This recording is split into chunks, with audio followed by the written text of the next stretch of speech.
வணக்கம் நேயர்களே, இன்றைய விவாத அரங்கம் நிகழ்ச்சிக்கு உங்களை வரவேற்கிறோம்.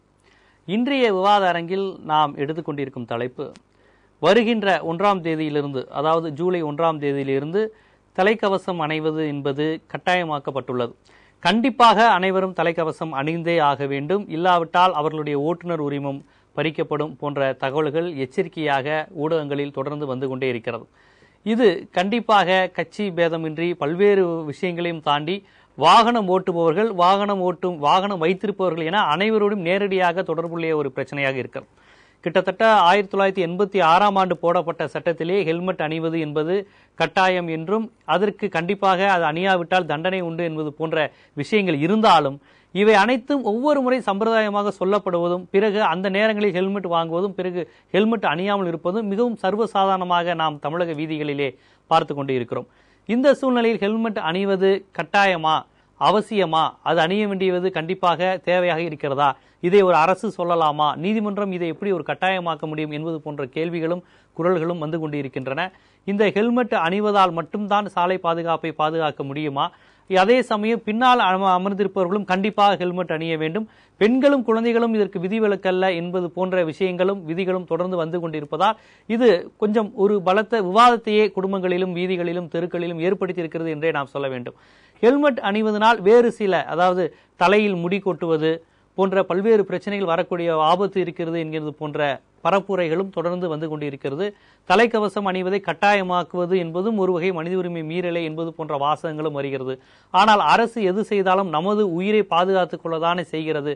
ஆக இதற்காக சில சிரமங்களை செய்து கொள்ளலாமே, நாம் சிரமங்களை தாங்கிக் கொள்வதில் என்ன பிரச்சனை இருக்கிறது என்கின்ற வாதமும், ஹெல்மெட் அணிந்தால் என்னால் ஒழுங்காக வண்டி ஓட்ட முடியாது என்று சொல்பவர்களும் இன்றளவும் நமது நாட்டில் இருக்கிறார்கள். பலருக்கு ஹெல்மெட் அணிவது ஒரு இன்கன்வீனியன்ட் என்று சொல்வது போல், எங்களுக்கு அவ்வளவு வசதியாக இருப்பதில்லை ஹெல்மெட் அணிந்து வண்டி ஓட்டுவது என்று சொல்பவர்களும் இருக்கிறார்கள். ஆக இத்தகைய பிரச்சனைகளையும் காரணிகளையும் உள்வாங்கிக் கொண்டு இந்த அரசு இதை கட்டாயமாக்கி இருப்பதையும் நீதிமன்றம் உத்தரவாக போட்டிருப்பதையும் நாம் பார்க்க வேண்டும் என்பது குறித்துதான் பல்வேறு தரப்பட்ட ஆளுமைகளுடன் விரிவாக நாம் இன்றைய விவாத அரங்கில் பேச இருக்கிறோம்.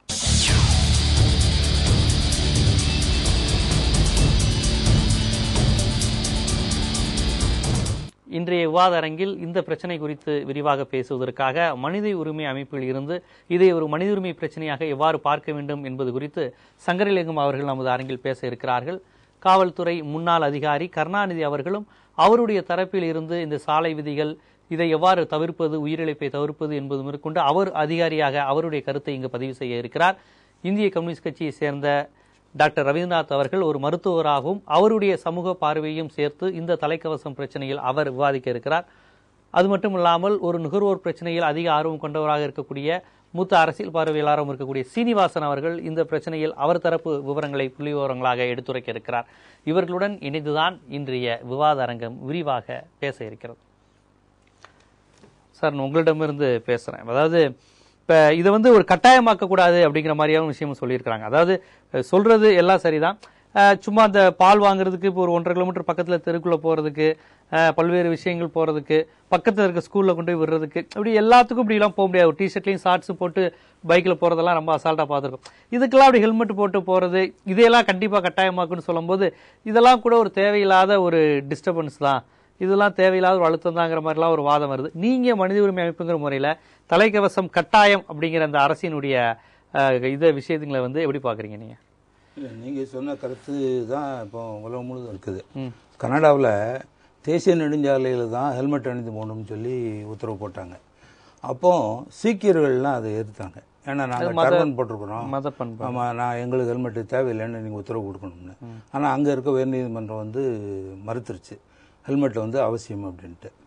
நம்ம தமிழகத்தை பொறுத்த மட்டும் கடந்த 10 ஆண்டுகளாக இந்தியாவிலேயே சாலை விபத்துகள் அதிகம் நடந்தது இங்கே தான், தமிழகத்தில் தான்.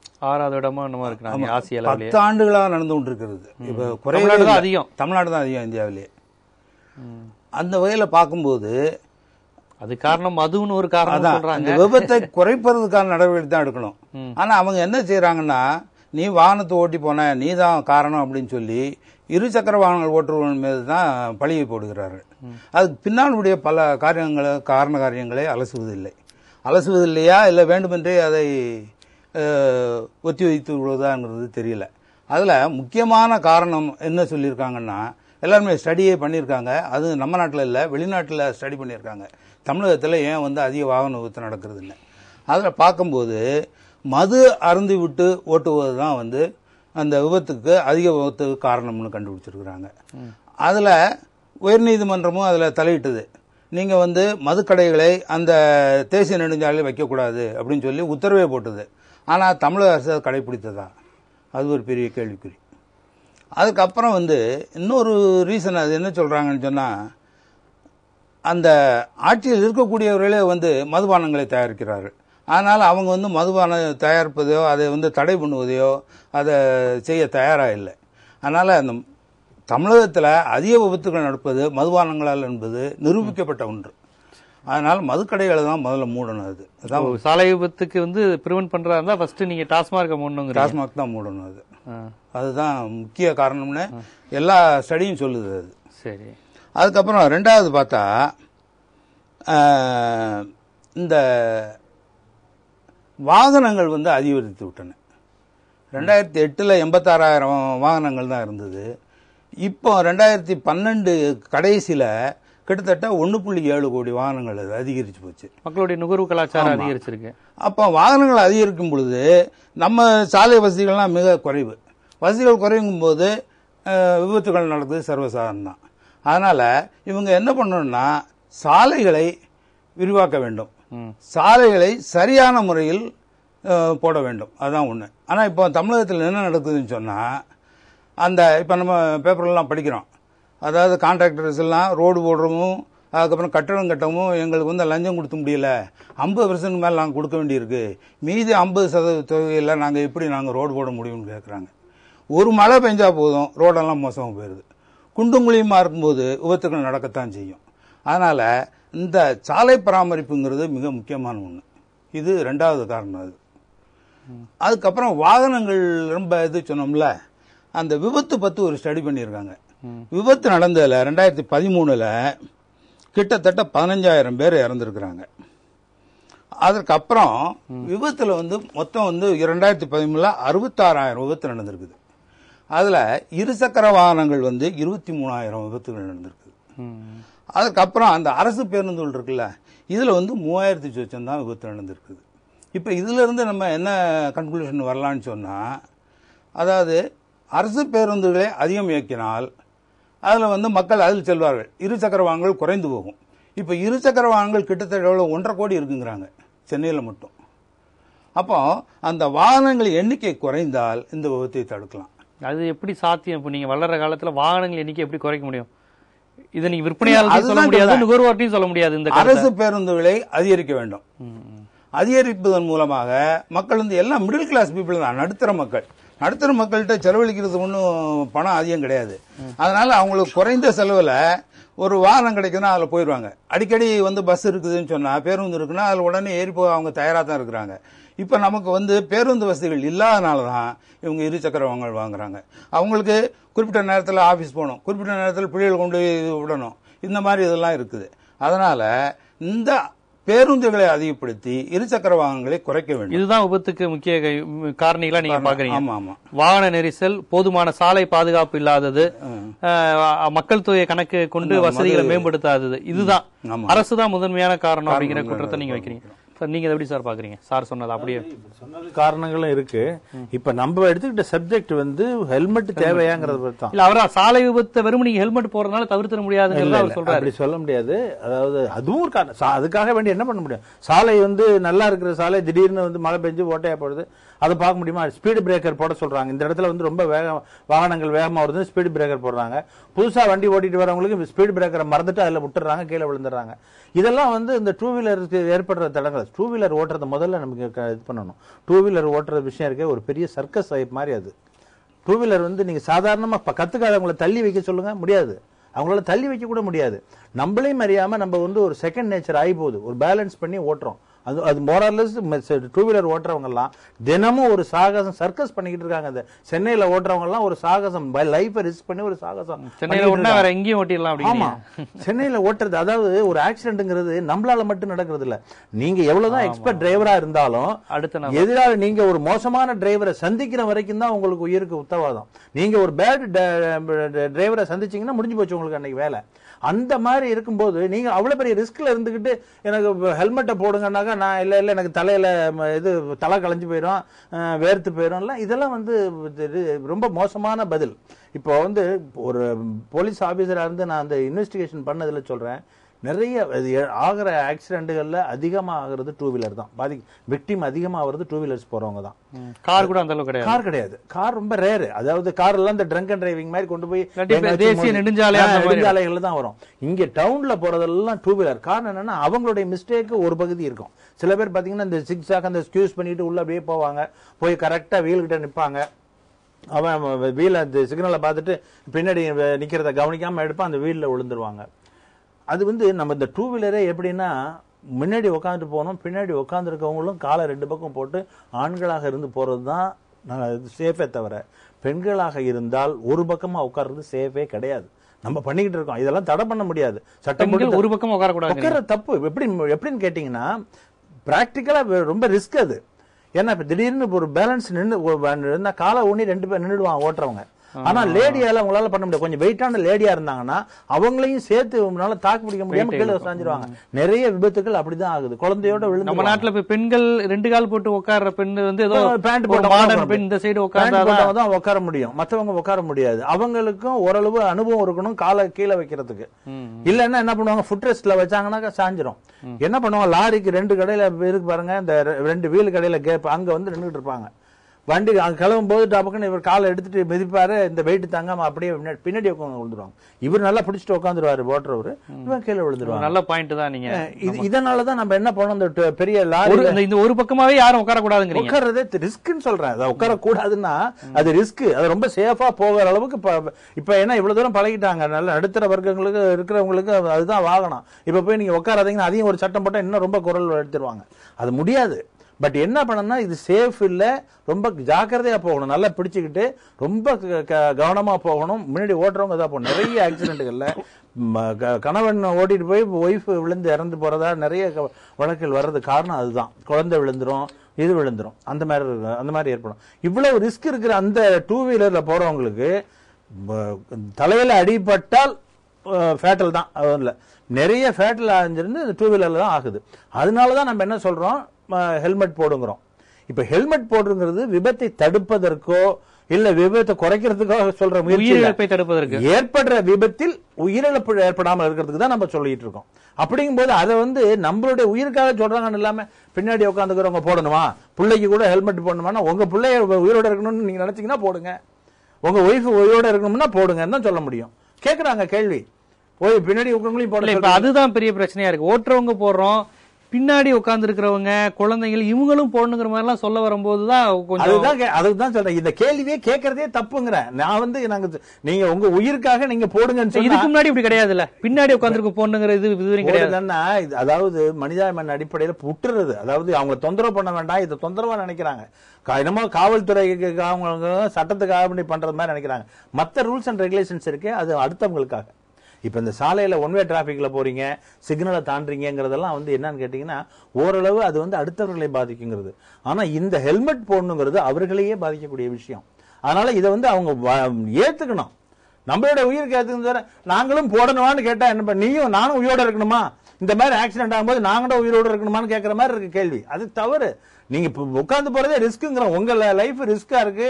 நீங்க தமிழ்நாட்டில் இவ்வளவு ஆக்சிடென்ட் ஆயிருக்கு, இவ்வளவு ஃபேட்டல் ஆக்சிடென்ட் ஆயிருக்கு, அதனால இந்த வந்து விபத்தை குறைக்கணும்னு நம்ம சொன்னோம்னா அதுக்கு போய் நாங்களும் போடணுமா அப்படின்னா இது யாருக்காக போடுறோம்? ஏதாவது கவர்மெண்ட்டுக்கு இன்கம் வருதா? நீங்க ஹெல்மெட் போடுறதுனால கவர்மெண்ட்டுக்கு வருமானம் வருதா? இப்ப இந்த டாஸ்மாக் சொல்றீங்க குடிச்சாங்கன்னாக்கா கவர்மெண்ட்டுக்கு இன்கம் வருது. இந்த ஹெல்மெட் வாங்கி போட்டுட்டு வர்றதுனால ஒன்னும் கவர்மெண்ட்டுக்கு இன்கம் வர்றது இல்ல. கவர்மெண்ட்டுக்கு உள்ள கெட்ட பேர் போகுது. ஒன்னு அதாவது சாதாரணமா டெரரிஸ்ட் ஆக்டிவிட்டிஸ் மற்ற இந்த வன்முறைகள் ஆகிற சாவை விட ஆக்சிடென்ட்ல நிறைய ஆகுது. அது நமக்கு தெரியாம போயிட்டு இருக்கு. நிறைய ஏகப்பட்ட அதுல எல்லாம் சாவரவனாச்சும் தப்பு பண்றவன் சாவரம் அதுல இருக்கு. இதை வந்து அப்பாவிகள் செத்துக்கிட்டு இருக்கிறாங்க. அப்படிங்கும்போது அரசு வந்து நடவடிக்கை எடுக்கும்போது இந்த அரசு வந்து எதற்காக நடவடிக்கைங்கிறது திங்க் பண்ணாம இந்த அரசு நடவடிக்கை எடுத்தாவே அதை எதுக்கணுங்கிற இதுல நம்ம பேசிக்கிட்டு இருக்கிறோம். அரசு என்ன செஞ்சாலும் எதிர்க்கணுங்கிற பாணியில பேசிக்கிட்டு இருக்கிறோம். அப்படி நம்ம பேசக்கூடாது. வந்து இப்ப நிறைய ஆக்சிடென்ட் போய் பாருங்க. நீரோ சார் பக்கம் டாக்டர் அர்த்தப்ல அவர் பேச போறாரு. எல்லாம் நீரோ வார்டுல போய் பாருங்க. எல்லாம் பாத்தீங்கன்னா பைக்ல இருந்து விழுந்தவங்க தான். மேக்சிமம் 90% பைக்ல இருந்து கீழே விழுந்து தலையில அடிபட்டவங்க தான். கண்டிப்பா. சீனிவாசன் சார், நீங்க எதை எப்படி பாக்குறீங்க? இந்த ஒரு கிருபாகரன் அவர்கள் வந்து ஒரு தீர்ப்பு கொடுக்குறாரு. பாதிக்கப்பட்டவர்களுக்கு வழக்கு போட்டவுடனே அந்த தீர்ப்பை மையமா வச்சு அவர் அதுல நிறைய விஷயங்களை சொன்னாரு. நான் எப்படி பாக்குறேன்னா, இந்த மோட்டார் வெஹிக்கிள் ஆக்ட்னு ஒரு ஆக்ட் இருக்கு, மோட்டார் வாகன சட்டம். ஆமா. மோட்டார் வாகன சட்டத்துல இல்லாத பல விஷயங்களை இப்ப பிஜேபி கவர்மெண்ட் கொண்டு வந்தது தானே சொல்றீங்க நீங்க? மோட்டார் வாகன சட்டத்துல முதல்ல ஒருத்தர் போய் இப்ப ஹெல்மெட் போடலாம் 100 ரூபாய் ஃபைன் தான் போட்டிருக்கு, 100 ரூபாய் அபராதம். 2வது முறை 3வது முறை 3 முறை அவர் வந்து அந்த மாதிரி போடாம வந்தாதான் அவர் மேல கடுமையான நடவடிக்கைன்னு சொல்லிட்டு அந்த மோட்டார் வாகன சட்டத்துல இருக்கு. இப்ப என்ன சொல்றாங்கன்னா, இன்னைக்கு காலைல பேப்பர்ல போட்டிருக்காங்கன்னா, முதல் வாட்டியே வந்து போனாலே வந்து லைசன்ஸ் பிடிங்கிடுவோம், ஆர்சி புக்கு பிடிக்கும். அது வந்து ஒரு மோட்டார் வாகன சட்டத்துக்கு எதிரானது. அதாவது அவங்க எப்படி அதை சொல்றாங்கன்னு எனக்கு எப்படி அந்த தீர்ப்பு எப்படி சொன்னாங்க, அது எப்படி அரசு சொல்றதுன்னு எனக்கு. ஏன்னா நான் அரசுக்கு எதிரானவங்க கிடையாது, அரசுக்கு எதிராக இந்த கருத்து சொல்றேன்னு சொன்னார். அப்படி கிடையாது. 1986 ஹெல்மெட் குறித்து வந்து அது கட்டணம் வசூலிக்கலாம், அது செய்யாட்டிங்கிற மாதிரி 86 வந்திருக்கு, நடைமுறையில் இல்லைங்கிற மாதிரி. இல்ல, முதல் முறை ஒருத்தர் ஹெல்மெட் போட்டுக்காம போனார்னா 100 ரூபாய் அபராதம். அதான் அந்த மோட்டார் வாகன சட்டத்தில் இருக்கு. 2 முறை 3 முறை. முதல்ல நம்ம ஊர்ல கம்ப்யூட்டரே கிடையாது. ஒருத்தர் அஃபென்ஸ் பண்ணி பிடிக்கிறாங்க, 100 ரூபாய் ஃபைன் போறாங்கன்னா அது கம்ப்யூட்டர்ல என்டர் பண்றது கிடையாது. அவர் முதல் வாட்டி 2வது வாட்டி 3வது வாட்டி பண்ணாரான்னு சொல்லிட்டு காவல்துறையில கண்டுபிடிக்க முடியாது. அதுக்கே முதல்ல வசதி கிடையாது தமிழ்நாட்டில்.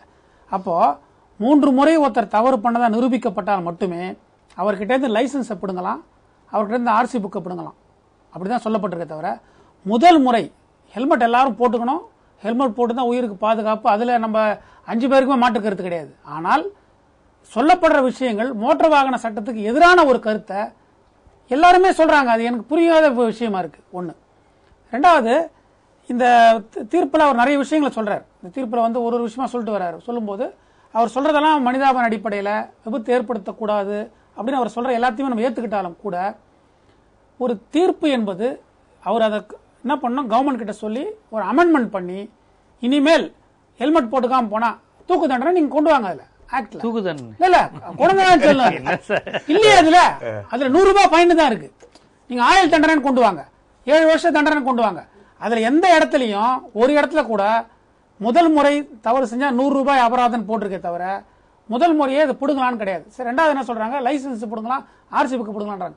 யார்கிட்ட ஆர்சி புக் இருக்கு சொல்லுங்க?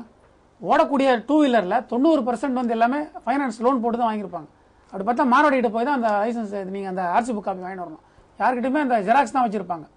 அப்போ டிரைவிங் லைசன்ஸ் உடைய ஒரிஜினல் இருக்க ஜெராக்ஸ் காப்பி வச்சிருப்பாங்க. அப்போ ஆர்சி புக்கில் என்ன பண்ணுவாங்க, வண்டியை ஓரம் கட்டு, அப்ப அந்த வண்டியை பிடிங்கி வைக்கிறதுக்கான முயற்சி தான். இதாவது எப்படின்னா, இது வந்து படிப்படியா இந்த சொல்லப்படுற விஷயங்கள் ஒரு தனி மனித உரிமையை மீற மாதிரி விஷயங்கள் கொண்டு போய் தான் முடியுது. அதுதான் ஹெல்மெட் போடணுங்கிறதுல உங்களுக்கு எந்த வித மாற்று கருத்தும் இல்ல. இந்த வழிமுறைகள் இவங்க சொல்ற இந்த விதிகள்லாம் வந்து உங்களுக்கு மோட்டார் வாகன சட்டத்துக்கு எதிரானது. மோட்டார் வாகன சட்டத்துக்கு எதிரான கருத்துக்கு சொல்றாங்க. ஒண்ணு. 2வது, இப்ப 2 வீலர் பாத்தீங்கன்னா, எங்க பார்த்தா 2 வீலர் சொன்னாரு, 2 வீலர் எல்லாம் குறைக்க முடியாது. ஏன்னா இன்னைக்கு சென்னையிலேயே ஒரு பகுதியில இருந்து ஒரு பகுதிக்கு போனா 10 கிலோமீட்டருக்குள்ள ஒரு இடத்துக்கு போறதுக்கு நேரடியாக பஸ் இல்லாத இடம் எவ்வளவு இருக்கு? 2 பஸ் மாறி போகணும். இன்னும் சொல்ல போனா ஒரு 15 கிலோமீட்டருக்கு 3 பஸ் மாறி போகக்கூடிய இடங்கள்லாம் இருக்கு. அந்த மாதிரி இருக்கும்போது போய் ஒரு பஸ் ஸ்டாண்ட் நின்று பஸ் மாறி போயிருந்தோம்னு வச்சுங்க, ஒருத்தர் வேலைக்கு போக முடியாது. காலைல 10 மணிக்கு சாயங்காலம் 5 மணி வேலைக்கு போக முடியும். அப்போ பேருந்து பயன்படுத்தணுங்கிற அந்த கோரிக்கையை நீங்க நிராகரிக்கிறீங்க. பேருந்து பயன்படுத்தணும், பட் எல்லா இடத்துக்கும் டைரக்ட் பேருந்து இருக்கா சொல்லுங்க? நான் ரூட் சொல்றேன், ஒரு 4 ரூட் சொல்றேன். டைரக்டான பேருந்து ஒரு 10 கிலோமீட்டர் போறதுக்கு. இன்னும் சிம்பிளா எடுத்துங்க, இங்க இருந்து சூளைமேடு போறதுக்கு என்ன டைரக்ட் பேருந்து இருக்கு சொல்லுங்க?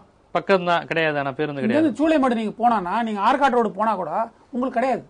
சோ நேரடியான பேருந்து இல்லாதப்போ நீங்க ஒரு இந்த நிகழ்ச்சி முடிச்சுட்டு பேருந்துல போனா எப்படி போவீங்க? நீங்க நடந்து போகலாம். நடந்துதான் போகணும். நீங்க நடந்துதான் போகணும். அதாவது நான் என்ன சொல்றேன், நடந்து போகலாம். நீங்க சரி, சேத்துப்பட்டுக்கு எப்படி போக முடியும்? எழும்பூருக்கு எப்படி போகணும்? அதாவது நேரடியான பேருந்து வசதி இல்லாத சூழல்ல 2 வீலர்ன்றது ஒரு அத்தியாவசியமாகி போச்சு. 2வது, 1000 ரூபாய் கொடுத்தா வண்டி கொடுத்துட்றாங்க, லோன் போட்டு வண்டி வாங்குறது கொடுத்துட்றாங்க. அப்படி இருக்கும்போது அவர் சொன்னாரு, தமிழ்நாடு முழுக்க கிட்டத்தட்ட கடந்த 10 ஆண்டுகள்ல 3 மடங்கு 2 வீலரோட எண்ணிக்கை அதிகமாயிருக்கு. 1,20,000 தவறுன்னு சொல்ல முடியாது. இன்னைக்கு சராசரியா ஒரு வியாபாரம் செய்யறவங்கல இருந்து சேல்ஸ் ரெப்ரசன்டேட்டிவ்ல இருந்து அலுவலகத்தை வேலை செய்யறவங்களுக்கு டூ வீலர்ன்றது ஒரு அத்தியாவசியமான ஒண்ணு. சில பணிகளுக்கு வண்டி இருக்கான்னு கேட்டுதான் பணிக்கு வண்டி இருந்தா வேலையை கொடுக்கணும். வண்டியை வந்து அவாய்ட் பண்ணலாம், டூ வீலர் தேவையில்லைன்ற விஷயங்கள்லாம் வந்து இன்னைக்கு உள்ள சூழலுக்கு அது பொருந்தாத விஷயம். அடுத்தது பாத்தீங்கன்னா இவங்க சொல்லக்கூடிய விஷயங்கள் எல்லாமே அமெண்ட்மெண்ட் அப்படின்ற ஒரு சட்டத்தை திருத்தி அதுக்கப்புறம் தான் அமுல்படுத்த முடியுமே தவிர இது அமுல்படுத்தலாம்னு சொல்றது வந்து சட்டவிரோதமானதான் நான் கருதுறேன். ஒண்ணு. இரண்டாவது என்னன்னா, அவர் ஒரு கருத்து சொன்னார் நம்ம காவல்துறை அதிகாரி அவர்கள். என்னுடைய கேள்வி என்னன்னா, இந்த டூ வீலர் பயன்படுத்துறாங்க இல்லையா, டூ வீலர் பயன்படுத்துறவங்கள ஹெல்மெட் போட்டு வரலன்னா அதில் போட்டிருக்காங்க, என்ன போட்டிருக்காங்கன்னா வண்டியை பிடிங்க வச்சுக்குவாங்க, இல்லைன்னா லைசன்ஸ் பிடிங்க வச்சுக்குவாங்க. வீட்டுக்கு போயிட்டு துட்டு எடுத்துக்கின்னு போய் ஒரு ஹெல்மெட் வாங்கணுமா, அந்த ஹெல்மெட்டோட பில்லை கொண்டு வந்து காமிச்சாதான் அதை திருப்பி கொடுப்பாங்களாம். சப்போஸ் வீட்டில் அவர் ஹெல்மெட் வச்சுட்டு வந்திருக்காருன்னு வச்சுங்க, இன்னொரு ஹெல்மெட் துட்டு கொடுத்தா வாங்க முடியும், துட்டு யார் கொடுப்பாங்க? அதுக்கு ஹெல்மெட்டா ஒரு மறந்து வச்சுட்டு வந்திருக்கலாம். அப்ப என்ன சொல்லலாம், ஹெல்மெட் காமிச்சா முடிஞ்சு போச்சு. அப்படி போல நீங்க படிங்க, இதெல்லாம் படிச்சீங்கன்னா என்ன இன்னைக்கு பேப்பர்ல போட்டிருக்காங்கன்னு பாத்தீங்கன்னா ரொம்ப நகைப்புக்குரியதா இருக்கு. ஒரு ஹெல்மெட் வாங்கி, அதுவும் ஐஎஸ்ஐ உள்ள நல்ல காலம் பிராண்ட் நேம் தான் சொல்ல, இன்னும் ஐஎஸ்ஐ உள்ள ஹெல்மெட்டா வாங்கி அந்த ரசீதை கொண்டு வந்து காமிச்சாதான் அவங்களை விடுவான்றாங்க. அப்போ இது யாருடைய நலனுக்காக எனக்கு புரியல. ஆனா ஒரு 300 கோடி, நீ என்ன விஷயம் சொல்ல வரீங்க, 300 கோடி ரூபாய்க்கு ஹெல்மெட் விற்பனையாக போகுதுங்க. இது ஹெல்மெட் வியாபாரிகள் நலனுக்காக ஹெல்மெட் வியாபாரிக்கு தான் லாபமே தவிர வேற யாருக்கு லாபம் இருக்கிறதா நான் நினைக்கல. ஹெல்மெட் வியாபாரி தான் லாபமே தவிர ஒரு 300 கோடி ஹெல்மெட் விற்பனை ஆகும். சரி, தொடர்ந்து இதை பண்ண போறாங்களா? கிடையாது.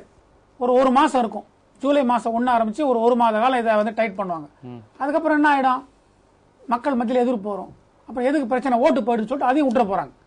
இது வந்து ஒரு 30 நாளைக்கு ஒரு சிலருக்கு லாபம் தரக்கூடிய விஷயமா இருக்குமே தவிர மக்களுக்கு நன்மை பயக்கிற விஷயமா இருக்காது. இதோட ஹெல்மெட் போடணும்ன்றத வலியுறுத்தலாம். நீங்க ஹெல்மெட் போறத பல விஷயங்களை பிரச்சாரம் பண்ணலாம். வேற ஆல்டர்னேட்டிவா எப்படி வலியுறுத்தலாங்கிற அடுத்த சுற்றுல கேட்கிறேன். உங்க கேள்விக்கு அவர் அடுத்த சுற்றுல கருணாநிதி சால்ட்டையும் அது நம்ம இந்த கேள்வியை கேட்கணும். அதுக்கு முன்னாடி டாக்டர், இப்ப இந்த ஹெல்மெட் அப்படிங்கிற விஷயம் வந்து அந்த விஷயமும் இருக்கு, நீங்க அதுவும் பேசுங்க. அதுக்கு முன்னாடி டாக்டரா வந்து ஹெல்மெட் போறதுனால மூளை நரம்புகள் பாதிக்கப்படும் அப்படிங்கிற ஒரு விஷயத்த வந்து சொல்றாங்க. ரொம்ப ஹீட் வரும், அதுவும் இந்த வெயில் டயத்துலாம் போகும்போது ரொம்ப ஹீட் வரும், அப்புறம் வண்டி ஓட்டுறதுல ஒரு இன்கன்வீனியன்ஸ் இருக்கு, இந்த மாதிரி விஷயங்கள்லாம் வருது. இது உண்மையா? இல்ல, அந்த வாதங்கள்லாம் உண்மையே கிடையாது. உண்மை கிடையாது. பல்வேறு வாதங்கள்லாம் வைக்கிறாங்க. தலைக்கு எந்த பாதிப்பு வராது, எந்த பாதிப்பு வராது. அதாவது தலைமுடி கொட்டி போயிடும், அப்புறம் வந்து விபத்து ஏற்பட்டா ஹெல்மெட் போட்டுக்கிறப்ப கழுத்து எலும்பு உடைஞ்சு போயிடும், ஏன்னா கழுத்துல வரக்கூடிய காயங்கள் வந்து அதிகமாகும். இந்த மாதிரியான பல்வேறு காரணங்கள் இருக்கு. அப்புறம் வந்து சரியா சத்தம் கேட்காது, ஓட்டுறதுக்கு வந்து ரொம்ப நிறைய பேர் சொல்றாங்களே, உங்களுக்கு வந்து இப்படிதான் பார்க்க முடியும், நீங்க இப்படி இருந்தீங்கன்னா இப்படி பாக்குறது. அந்த ஹெல்மெட் சரியில்லைன்னு அர்த்தம். நல்ல ஹெல்மெட்டா இருந்தா உங்களுக்கு 200 டிகிரி அளவுக்கு நல்லா தெரியும், சைட்ல எல்லாம் பார்க்க முடியும். அதுல ஹெல்மெட் வந்து நல்ல ஹெல்மெட்டா வாங்கணுங்கிறதா வந்து ஹெல்மெட்டுங்கிறது அவசியம், அதுல மாற்றுக்கிறது இல்லை. ஏன்னா அவரே சார் பேசுற சங்கலிங்க சாரே பல புள்ளிவரெல்லாம் சொன்னாரு. இப்ப 2013 பாத்தீங்கன்னாக்க மொத்த விபத்து வந்து இறந்தவங்க 15,563 பேர் இறந்திருக்காங்க. அதுல வந்து டூ வீலர் ஆக்சிடென்ட்னால இறந்தவங்க வந்து 4,467 பேர். எந்த அளவுக்கு டூ வீலர் இறப்பு வந்து அதிகமா இருக்குன்னு தெரியல. அதே மாதிரி மொத்த விபத்து வந்து 66,238 விபத்து நடந்திருக்கு. அந்த விபத்துகளில் டூ வீலர் விபத்து மட்டுமே பாத்தீங்கன்னா 22,496 விபத்து நடந்திருக்கு. அப்ப இந்த ஹெல்மெட் இல்லாதனால பல விபத்துகள் வந்து நடக்குங்கிறத நம்ம பார்க்க முடியுது. அது போல இந்த விபத்து நடந்தவரை இறப்பு விதம் அதிகமா இருக்கு. இப்ப இதை பற்றி பல்வேறு நாடுகளில் வந்து ஆராய்ச்சி எல்லாம் பண்ணிருக்காங்க. நம்ம நாட்டிலேயே வந்து சண்டிகரை சேர்ந்த ஒரு பேராசிரியர், அதாவது தடயவியல் துறை பேராசிரியர் வந்து ஷர்மாங்கிற ஆராய்ச்சி எல்லாம் பண்ணிருக்காரு, நீண்ட கால ஆராய்ச்சி பண்ணிருக்காரு. அவரும் முடிவு செய்து அது மாதிரி தைவான் எல்லாம் பண்ணிருக்காங்க, யூஎஸ்ல பண்ணிருக்காங்க, அந்த மாதிரி பல நாடுகளில் பண்ணிருக்காங்க. அதுல என்னன்னாக்க ஹெல்மெட் அணிந்தால் அதன் மூலமாக விபத்துக்கு பிறகு 21% வந்து உயிரிழப்பை தடுக்கலாம். விபத்துக்கு பிறகு ஹெல்மெட் அணிந்தோம்னாக்க நம்ம வந்து இறக்கக்கூடிய எண்ணிக்கை வந்து 100 பேர் இறக்குங்கிறாங்கிறதுல 21 பேர் தான் இறப்பாங்க. அப்ப அந்த அளவுக்கு நம்ம வந்து குறைக்க முடியும். அதே போல பாத்தீங்கன்னா சைக்கிள்ல போறாங்கல்ல, சில நாடுகள் சைக்கிள்ல போறவங்க ஹெல்மெட் போறாங்க. சைக்கிள்ல போறவங்களுக்கு வந்து இந்த மாதிரி வரக்கூடிய விபத்தோட இறப்போட 8% குறைக்கலாம்னு சொல்றாங்க. சைக்கிள்ல போறவங்க ஹெல்மெட் போடணுங்கிறீங்க? நான் அப்படி சொல்லல. ஆனா சில இல்ல அப்படி இல்ல, நீங்க சொல்ற காரணம் பார்த்தா சைக்கிள் போறவங்க சைக்கிளே சேர்த்திருக்காங்க. சைக்கிள்ல போறவங்களுக்கு விபத்து நடக்குது, சைக்கிள்ல போறவங்களுக்கு தலைதான் அடிப்படை தலை வெயிட்டா இருக்கணும், தலைதான். இப்ப நிறைய மாணவிக சைக்கிள்ல தான் பள்ளிக்கூடத்துக்கு போறாங்க. அது தடுக்க முடியாது. நம்ம அடுத்த விஷயம் வர்றேன். இப்ப வந்து ஹெல்மெட் வந்து கட்டாயமாக்கின பிறகு வரக்கூடிய பலனை பத்தி ஆராய்ச்சி பண்ணிருக்காங்க. ஹெல்மெட் வந்து கட்டாயமாக்கின பிறகு அதை பாத்தீங்கன்னா ஹெல்மெட்டை கட்டாயமாக்கின பிறகு 14% வந்து தலைக்காயம் வந்து குறைஞ்சிருக்கு, தலையில் அடிபடுற மூளையில் அடிபடுற காயங்கள் வந்து குறைஞ்சிருக்கு. அதே மாதிரி ஹாஸ்பிட்டல் அட்மிட் ஆகிறதும் குறைஞ்சிருக்கு, ஹாஸ்பிட்டல் அட்மிட் ஆனா தங்குற நாட்களும் 14% மேல குறைஞ்சிருக்கு. அதுல இந்த அளவுக்கு பயன்கள்லாம் இருக்குங்கிறதுல மாற்று கருத்தே கிடையாது. அதனால ஹெல்மெட்டுங்கிறது ரொம்ப அவசியம். அது உண்மையில உயிர் காப்பு கவசம் கூட. இது சர்வதேச அளவில் நிரூபிக்கப்பட்ட ஒன்று. ஆனால் எப்படி நாம அதை அமல்படுத்த போறோங்கிறதுலாம் பிரச்சனை. அப்ப பம்மல் சீனிவாசன் சொன்னதுலையும் அவர் சங்கரலிங்க சார் சொன்னதுலையும் பல இதுல எனக்கும் உடன்பாடு உண்டு.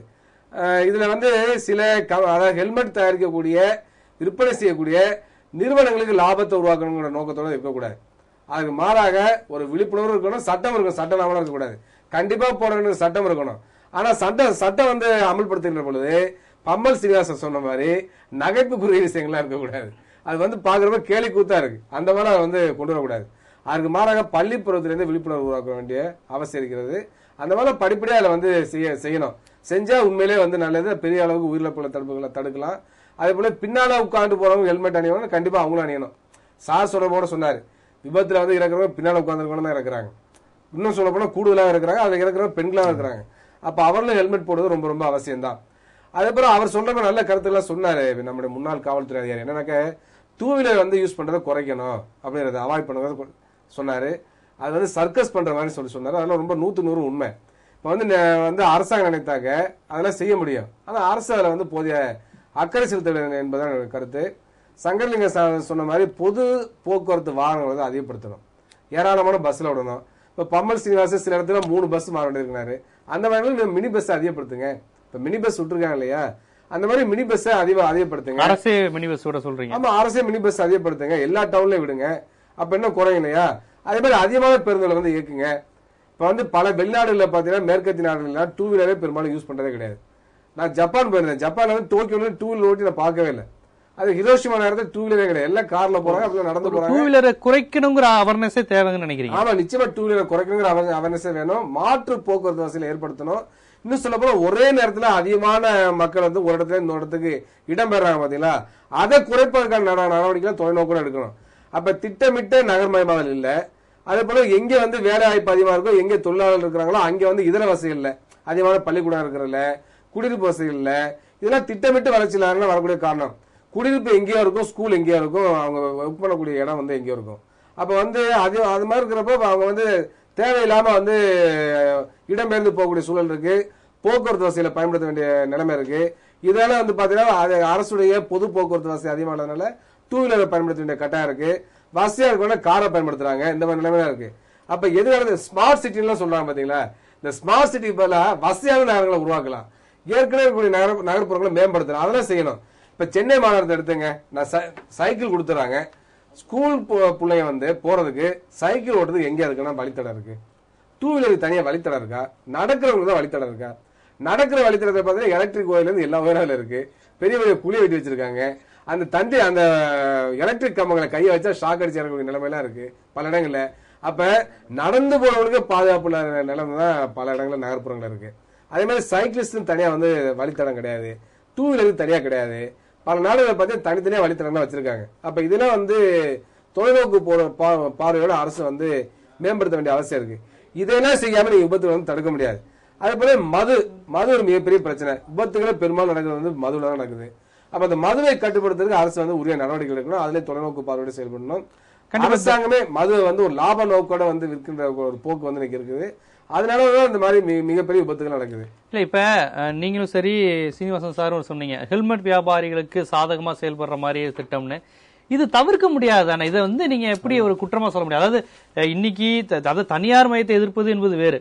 இப்போ ஒரு ஹெல்மெட் ஒரு தேவையை ஒட்டி பண்றாங்கிறப்ப இதை வச்சு அந்த வியாபாரி இன்னைக்கு அடிச்சாண்டா கொள்ளைங்கிறது, அது இந்த மாதிரியே பார்த்தா அப்புறம் வேற எப்படிதான் நடக்கும்? அரசாங்கம் நான் என்ன சொல்றேன், அதுக்காக நான் முழுமையாக எதுக்கல. எப்படி இருந்தாலும் தனியார் நிறுவனம் தயாரிக்குது, அவங்க லாபம் தான் அடைய போறாங்க. இதுலயும் கூட அரசு வந்து சில நடவடிக்கை எடுக்கலாம்.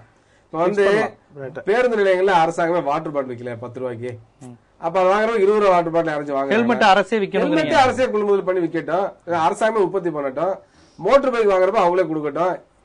அரசாங்கம் பொதுத்துறை நிறுவனம் மூலமா எதையுமே செய்யக்கூடாது முடிவுக்கு வந்தா என்ன அர்த்தம்? அது அப்ப எப்படி மக்கள் வந்து இந்த மாதிரி நிறுவனங்கள் 900 ரூபாய் 1000 ரூபாய் கொடுத்து ஹெல்மெட் வாங்குறாங்க. அப்போ 2 பேர் வாங்கினோம்னா 2000 ரூபாய் கொடுக்கணும் ஒரு குடும்பத்துல. அதிகபட்சமான 1 வருஷம் 2 வருஷம் தான் யூஸ் பண்ணலாம். அப்ப திரும்ப காசு கொடுத்து வாங்கிட்டே இருக்கணும். அப்ப அரசாங்கம் வந்து ஏன் இதெல்லாம் செய்யக்கூடாது? அப்ப ஹெல்மெட் அணின்னு வலியுறுத்தக்கூடிய அரசாங்கம் குறைந்த விலையில நல்ல தரமான ஹெல்மெட்டை கொடுக்கறதுக்கும் ஆவணம் செய்யணும். அப்ப அது நினைக்க ஏதோ ஒரு சூழ்ச்சி இருக்கிற மாதிரி தான் கருதுறதுக்கு வாய்ப்பு இருக்கு. கண்டிப்பா. இப்ப இந்த சட்டத்துல ஹெல்மெட் வேணுங்கிற உங்க கருத்துல இருந்து யாருமே மாறுபட்டு பேசல. அரசு ஹெல்மெட் வேணும்னு சொல்றதுல இருந்தும் மக்கள் ஹெல்மெட் போட்டு உயிரை காப்பாத்திக்கணுங்க சொல்றதுல எல்லாருமே ஒன்றுபடுறாங்க. ஆனா இந்த சட்டம் நீங்க இப்ப போட்டிருக்கிறது வந்து வெறுமனை விபத்தை தடுப்பது மட்டும் உங்க நோக்கம் அல்ல. நிறைய விஷயம் வந்து இதுல சாத்தியம் இல்லாம யதார்த்தத்துக்கு பொருந்தாம மக்களுக்கு வந்து விழிப்புணர்வு தர்றதுக்கு பதிலா நிறைய தேவையில்லாம விஷயங்கள்லாம் இதுல சேர்த்து இது பண்ணிருக்கீங்க. இதுதான் எங்களுக்கு வந்து ஒரு ஐயத்தை ஏற்படுத்துதுன்னு சீனிவாச சார்லாம் சொன்னார். அதை நீங்க எப்படி இல்ல இது வந்து நெகட்டிவ் திங்கிங். எது நடந்தாலும் அதுல வந்து உள்ள நெகட்டிவா பாக்குறது. சொல்லுவாங்க இல்லையா, ரோஜா செடியில முள்ளு தான் நிறைய இருக்கு, ஆனா அது முள்ளு செடின்னு சொல்றது ரோஜா செடின்னு சொல்றோம். அந்த மாதிரி சட்டம் போட்டிருக்காங்கன்னா அவங்க அவேர்னஸ் கொடுக்குறாங்க, நீங்க இந்த தேதிக்குள்ள வந்து போடணும், அந்த மீதி அது வரைக்கும் அதுக்கு மேல போடலைன்னா அவங்க மேல நடவடிக்கை எடுப்போங்கிறாங்க. இவர் சொல்றாரு வீட்டுல ஹெல்மெட்டை வச்சுட்டு வந்தாக்கா என்ன பண்றதுங்கிற, ஏன் வச்சுட்டு வர்றீங்க, சொல்லியாச்சுல 1ஆம் தேதியில இருந்து போடணும்னு, ஏன் ஹெல்மெட் வச்சுட்டு வரீங்க, வண்டி எடுக்கும்போது அது ஞாபகத்துக்கு வரணும். அது வந்துச்சுன்னா உங்களுக்கு ஃபைன் போட்டு என்ன சொல்லுவீங்க, இந்த மாதிரி கவர்மெண்ட்டுக்கு பணம் பத்தலன்னு இப்போ கவர்மெண்ட் எங்களுக்கு பணத்தை எல்லாம் பிடுங்குறாங்க. அதுக்காக என்ன சொல்றாங்க, ஹெல்மெட்டை நீங்களே வாங்கி வந்து கொடுக்க வேண்டிய பணத்துக்கு ஹெல்மெட்டை வாங்குங்கிறாங்க. ஹெல்மெட் எக்ஸ்ட்ரா ஒன்று வாங்கினீங்கன்னா வாங்கி வச்சுக்க வேண்டியதான், வேற நீங்க செஞ்ச இதுக்கு தவறுக்கு இதை பண்ணினாவே நிச்சயமாக நம்ம போனோம்னா நம்ம வந்து இந்த மாதிரி சொல்லுவாங்க, நம்ம ஹெல்மெட் வாங்க வேண்டியிருக்கோம் அப்படிங்கிற ஒரு கட்டாயம் வரும், எடுத்துட்டு வருவாங்க, ஞாபகமா போட்டு வந்துருவாங்க. அட்லீஸ்ட் இந்த இந்த இது காரணத்துக்காக ஒரு 50 பேர் 170 பேர் போட்டு வந்தா கூட அது ஒரு சக்சஸ் தான் இந்த சட்டத்துக்கு. ஒண்ணு. ரெண்டாவது, இப்ப சார் சொன்ன ஒரு ஐடியா நான் கரெக்ட். எப்படி இருந்தாலும் இந்த ஹெல்மெட் நிறைய போடணும் போது ஹெல்மெட் நிறைய தேவைப்படும். அதை வந்து கவர்மெண்ட்டோ இல்ல தனியார் நிறுவனம் ஏதோ ஒரு நிறுவனங்கள் பண்ணதான் இருக்கு. வாங்குறவங்க என்ன பண்ணுவாங்க, நல்ல சொபிஸ்டிகேட்டடா நல்ல ஆடம்பரமா வாங்கணும்னு நினைப்பாங்க. சில இளைஞர்கள்லாம் ஒரு இதான் நினைப்பாங்க. சில பேர் சட்டத்தை இது பண்றதுக்காக வாங்கணும்னு நினைப்பாங்க. அதற்காக பல வகையில ஹெல்மெட் வரதான் போகுது. அப்படி வர்றதுல வேணா கவர்மெண்ட் என்ன செய்யலாம், ஒரு பிக்ஸ் பண்ணலாம், நல்ல ஸ்டாண்டர்ட் ஹெல்மெட் இவ்வளவுதான் அப்படின்னு பிக்ஸ் பண்ணி, ஏன்னா ஒரு தனிக்கார் கம்பெனி வந்து லாபம் சம்பாதிக்காத அளவுக்கு ஒரு போடலாம், நியாயமான விலையை வந்து பிக்ஸ் பண்ணிட்டாங்கன்னா அதுக்குள்ள பண்ணலாம், அதை ஸ்டாண்டர்டைஸ் பண்ணி செய்யலாம். அந்த மாதிரி பண்ணலாம். தவிர அதுக்காக வேண்டி உடனே ஏதோ ஒரு கம்பெனிக்கு நியாயம் இது பண்றதுக்காக அரசு பண்றதுங்கிறது தவறு. இது ஏன்னா ஸ்டாட்டிஸ்டிக்ஸை வச்சுதான் பண்றோம். நல்ல கண்கூடா தெரியுது நம்ம நாட்டில், நம்ம தமிழ்நாட்டில் ஆக்சிடென்ட் அதிகமாக இருக்கு. அதுவும் 2 வீலர்ல நிறைய இறப்புகள் ஏற்பட்டிருக்கு, பல குடும்பங்கள் பாதிக்கப்பட்டு. நீங்க நம்ம நினைக்கிறோம் இங்க இருந்துகிட்டு 14% சார் சொன்னாரு. 14% எத்தனை பேர், அத்தனை பேருடைய குடும்பத்தை நினைக்கணும். ஒவ்வொருத்தர் அவர்களை பொறுத்த வரைக்கும் இந்த ஒரு சட்டம் இந்த வந்திருந்தா என்னுடைய கணவன் பொழைச்சிருப்பானே, என்னுடைய குடும்பம் இதா இருக்காதுன்னு நினைப்பாங்க. இப்போ அதனால இந்த சட்டம் வந்து இந்த சட்டத்தை இன்ட்ரோடியூஸ் பண்றதுனால ஒரு 10 குடும்பங்களுடைய இது பாகுபாட கூட சக்சஸ் தான். அப்படிதான் நினைக்கணுமே தவிர நமக்கு இருக்கிற சில இன்கன்வீனியன்ட், எல்லா சட்டமும் நமக்கு வந்து ஒரு இன்கன்வீனியன்ஸை நம்மளுடைய சௌகரியத்தை குறைக்கத்தான் செய்யும். ஆனா அதுல உள்ள பின் விளைவுகளை நினைச்சு நம்ம வரணும். என்னமோ காவல்துறைக்கும் இதுக்கும் பயந்துகிட்டு நம்ம சட்டத்துக்கும் கோர்ட்டுக்கும் பயந்துகிட்டு பண்றதுல நம்மளுடைய உயிர் இருக்கு. மற்ற சில வழக்குகள் இந்த இதெல்லாம் இருக்கு, மர்டர் கேஸ், திருட்டு கேஸ் மாதிரி உள்ள வழக்கெல்லாம் வேற, அதற்கு தடுப்பதற்காக உள்ள சட்டம் எல்லாம் வேற. ஆனா இந்த மாதிரி சாலை விதிகளை பற்றி வருவது முழுக்க முழுக்க ஒரு அந்த நபர் எந்த நபர் அதை பின்பற்றுகிறாரோ அவருடைய உயிர் மேல் அக்கறை வைத்து கொடுக்கப்படுகிற சட்டங்களால இதை வந்து ஜனங்க அதிகமா மதிக்கிறோம். சட்டத்தை வந்து அதனுடைய எவ்வளவு கடுமையாக அது அமல்படுத்தப்படுகிறதுங்கிறதுக்காக அனுசரிக்கிறதுங்கிறது ஒரு நியாயமான அனுசரிப்பு அல்ல. அது எந்த காரணத்திற்காக ஏற்படுத்தப்பட்டிருக்கிறது அந்த காரணத்துக்கு வலிமை இருக்க வேண்டும் அப்படின்னு ஒரு சொல்லியிருக்காங்க. அந்த மாதிரி நம்ம நினைக்கணும். நினைச்சாங்கன்னா நிச்சயமாக இந்த அகால மரணங்கள், இன்னைக்கு பாருங்க, இந்த ஒரு இன்ஜினியர் ஒரு இறந்து போனதா இப்ப ரீசன் இன்னைக்கு சொன்னாங்க. இப்போ இந்த இதுல இப்ப இந்த மாதிரி ஒரு அகாலமான ஹெல்மெட் போட்டிருந்தாரு. ஆனா இது வந்து ரொம்ப கொஞ்சமும் நம்ம எதிர்பார்க்காத விஷயம். சாதாரண இப்ப இதே வந்து ஒரு சின்ன கல்லு விழுந்துருந்துச்சு வச்சுங்க, நிச்சயமாக அவர் உயிர் பிழைத்திருப்பார். அந்த ஹெல்மெட் போட்டிருந்ததுக்கு நிச்சயமாக மேல இருந்து ஒரு தருணத்துல இப்படி ஒரு செய்தி வந்தது, எல்லாருமே விவாதம் ஆயிடுச்சு. ஆமா, ஹெல்மெட் அணிந்த இன்ஜினியர் பலி அப்படின்னு. அந்த ஹெல்மெட்டுக்கு இந்த இது ஒத்து வராது. ஏன்னா இது வந்து பெரிய கைடர் விழுந்திருக்கு, பெரிய இரும்பு இது விழுந்திருக்கு. நான் எது சொல்றேன்னா, அதே இவருக்கு ஒரு சுற்றில ஏதோ ஒன்று விழுந்து இருந்துச்சுன்னு வச்சுங்க, அந்த ஹெல்மெட் போட்டதுக்கு அவர் பிழைச்சிருப்பாரு. அதனால ஹெல்மெட்டுங்கிறது மிக மிக இந்த 2 வீலர் ஓட்டுறவங்களுக்கு மிக மிக தேவை. அது வந்து இன்ட்ரோடியூஸ் பண்றத இதுக்கு எதிர்ப்பு தெரிவிக்காம உபயோகப்படுத்தினாங்கன்னா நிச்சயமாக பல மரணங்கள் தவிர்க்கப்படும், பல குடும்பங்கள் பாதுகாக்கப்படும். கண்டிப்பா. அதனால இப்ப போட்டிருக்க சட்டங்கள்ல அவர் சொன்ன விமர்சனங்கள்லாம் இதே கிடையாது. அது எல்லா அது நல்ல. இப்ப என்ன சொல்லியிருக்காங்கன்னா, போதுமான வாய்ப்பு கொடுக்க சொல்லியிருக்காங்க. தேதி வரைக்கும் கொடுத்துட்டு 18ஆம் தேதியிலிருந்து வார்னிங் தான் கொடுக்க சொல்லியிருக்காங்க. எல்லாரும் எச்சரித்து அனுப்ப சொல்லியிருக்காங்க. 1ஆம் தேதிக்கு அப்புறம் தான் கேஸை போட போறாங்க. அதுவும் வந்து முதல் இதுல வந்து கேஸ் போடுறதுல ஃபர்ஸ்ட் ஃபைனல்லாம் வந்து அதே பழைய மாதிரி தான் 100 200 300 தான் first time, second time, third time இல்ல அப்படிதான் போட போறாங்க. அதை தவிர அதுக்கு அபார்ட் ஃப்ரம் தட் ஃபைன் இந்த ஒரு இது ஹெல்மெட்டை வாங்கிட்டு வந்து காட்டுற வரைக்கும் அந்த ஆவணங்களை வாங்கி வச்சிருப்பாங்க. அந்த இதுக்கு வந்து சட்டத்துல இடம் இல்லை. அந்த லைசன்ஸை கேன்சல் பண்றதுக்கு சட்டப்படி இடம் இல்லை. அது டிஸ்கஷன்ல இருக்கு. அது பண்ண முடியாதுன்ட்டாங்க ஆர்டிஓ ஆபீஸ்ல. அந்த மாதிரி வாகன சட்டப்படி இல்ல, இது கோர்ட்ல கொடுத்துருக்காங்க, இதை வந்து நம்ம நிறைவேற்ற முடியாதுன்னு சொல்லிட்டு இருக்காங்க. அது பின்னாடி ஆலோசனை பண்ணி தான் முடிவு எடுப்பாங்க. கண்டிப்பா. இல்ல நீங்க சொல்ற மாதிரியான டிராபேக் இருந்தாலும் அல்டிமேட்டா இந்த சட்டம் வந்து எப்படியாவது அவனை தலைக்கவசம் அணி வைப்பது அப்படிங்கிற நோக்கம் தானே. இதுல நமக்கு என்ன பிரச்சனை? உங்க அந்த விவாதங்கள் தனிப்பட்ட முறையில் இருந்தாலும் இவன் தனியார் ஹெல்மெட்டுக்காரங்க இதை கொள்ளையடிச்சிருவான், இதான் சாக்குனா அவனுக்கு வியாபாரம், இந்த மாதிரி விமர்சனங்கள் இருக்கு. அதை கூட நம்ம வச்சுக்கிட்டாலுமே அல்டிமேட்டா வந்து எல்லாருமே தலைக்கவசம் அணிவது என்பது ஒரு 14 விழுக்காடு உயிர் நமக்கு கிடைக்குது, மிச்சமாகுது, பாதிப்புல இருந்து நம்ம விடுபடுறோம்னா நல்ல விஷயம் தானே. இல்ல இந்த சட்டங்கள்லாம் ஏற்கனவே 20-25 வருஷமா இருக்குது, இல்லாம கிடையாது, புதுசா சட்டம் கிடையாது. அதாவது எப்படின்னா இந்த வழக்கு நடந்து இந்த நீதிபதி சொன்ன கருத்துக்கு அப்புறம் தான் இந்த விஷயம் வந்து ஒரு இஷ்யூ ஆயிருக்குது. ஏற்கனவே இருந்த சட்டம் தான் இது. இப்போ நீங்க அந்த சார் ஒரு கருத்து சொன்னார். 2 விதமான பாதைகள் இருக்கு. ரோடுனா ஒரு மெயின் ரோடு ஒன்று இருக்குது, தெருக்கள், நீங்க கூட சொன்னீங்க தெருக்கள் ஒன்று இருக்குது. இப்போ பாத்தீங்கன்னா இந்த குறுக்கு தெரு, சின்ன சின்ன சாலைகள் எல்லாம் எந்த விபத்துகளும் நடக்கிறது கிடையாது. இந்த விபத்துகள்லாம் பாத்தீங்கன்னா பெரும்பாலான விபத்துகள் வந்து இந்த மெயின் ரோடுன்னு சொல்லப்படுகின்ற பெரிய ரோடுகள் தான். இன்னும் சொல்ல டோல்கேட் இருக்கிற ரோடுகள் நடக்குது. நான் உண்மையிலே ஒரு சின்ன ஆலோசனையா கூட சொல்றேன். எப்படின்னா நீங்க இந்த டோல்கேட் பாத்தீங்கன்னா இப்ப நிறைய டோல்கேட் வச்சுட்டாங்க. டோல்கேட்ன்றது ஒரு கொஞ்சம் தூரம் ஒரு போனா அடுத்த டோல்கேட் வந்துருது. அது ஒரு தனி சப்ஜெக்ட். இது இந்த டோல்கேட்டுகள்ல ஒரு டோல்கேட் முடிஞ்சு இன்னொரு டோல்கேட் நம்ம போறதுக்குள்ள பாத்தீங்கன்னா கண்டிப்பா ஒரு விபத்து நடந்திருக்கும். யாராவது அடிபட்டு விழுந்திருப்பாரு, நிறைய இடத்துல பாக்குறோம். அது என்னன்னு கேட்டீங்கன்னா சொல்லுவாங்கன்னா அவரு தண்ணி அடிச்சிருந்தாரு, போதையில இருந்தாரு, குடி போதையில இருந்தால்தான் இருந்து சொல்றாங்க. நான் என்ன சொல்றேன், டோல்கேட் இருக்குது இல்லையா, டோல்கேட்லயே இந்த செக் பண்ற மிஷினை வச்சா என்ன, ஒரு டோல்கேட்லயும் இந்த குடி போதை செக் பண்ற மிஷினை வச்சு அங்கேயே ஸ்டாப் பண்ண விபத்து நடக்க போறது இல்ல. இது யாரா பண்ணிருக்காங்களா? அதாவது எதெல்லாம் சாத்தியமா இருக்கணுமோ ஒரு சாத்தியமா நான் நினைப்பேன் டோல்கேட்ல ஸ்டாப் பண்ணலாம். டோல்கேட்ல துட்டு மட்டும் வாங்கிக்கிட்டு நீ குடி குமாலம் போட்டுக்கோ, நீ உன்னை விட்டுறான், அவன் பாட்டு போயினே இருக்கிறான். அடுத்த டோல்கேட்ல செக் பண்றது கிடையாது. 10 டோல்கேட் தாண்டினாலும் குச்சிருக்கானு செக் பண்றது கிடையாது. பணம் வாங்குறது தான் குறியா இருக்காங்க. 28 ரூபாய் கூட, 58 ரூபாய் கூட, 140 ரூபாய் கூடன்ட்டு. அப்போ அந்த டோல்கேட்டுகள்லயே இந்த மது போதை செக் பண்ணக்கூடிய மிஷினை வச்சு அங்கேயே அவங்களை ஸ்டாப் பண்ண பிரச்சனையை தீர்க்கும். அதே மாதிரியான துணி தான் இதுலயும் பின்பற்றப்படுதுங்கிறீங்களா? இதே மாதிரியான வழிமுறை தான். நான் என்ன சொல்றேன் எப்படின்னா இந்த புடுங்கிறது இருக்கு பாருங்க. என்ன பொறுத்த வரைக்கும் சட்டப்படி நடங்கன்னு சொல்றேன். நான் ஹெல்மெட் போடணும், ஹெல்மெட் எல்லாரும் அணியணும். நானும் ஹெல்மெட் போட்டு எல்லாரும் ஹெல்மெட் தான் போட்டு இருக்கிறோம். ஆனா என்னோட கேள்வி என்னன்னா இந்த இஷ்யூவே சட்டவிரோதமானது. அவர் சார் சொன்னது என்னன்னா பழையபடி தான் சொன்னார், அப்படி கிடையாது. நீங்க பாருங்க 1ஆம் தேதிக்கு அப்புறம் இதனால எவ்வளவு பேர் பாதிக்கப்பட போறாங்கன்றது அப்பதான் தெரியும்.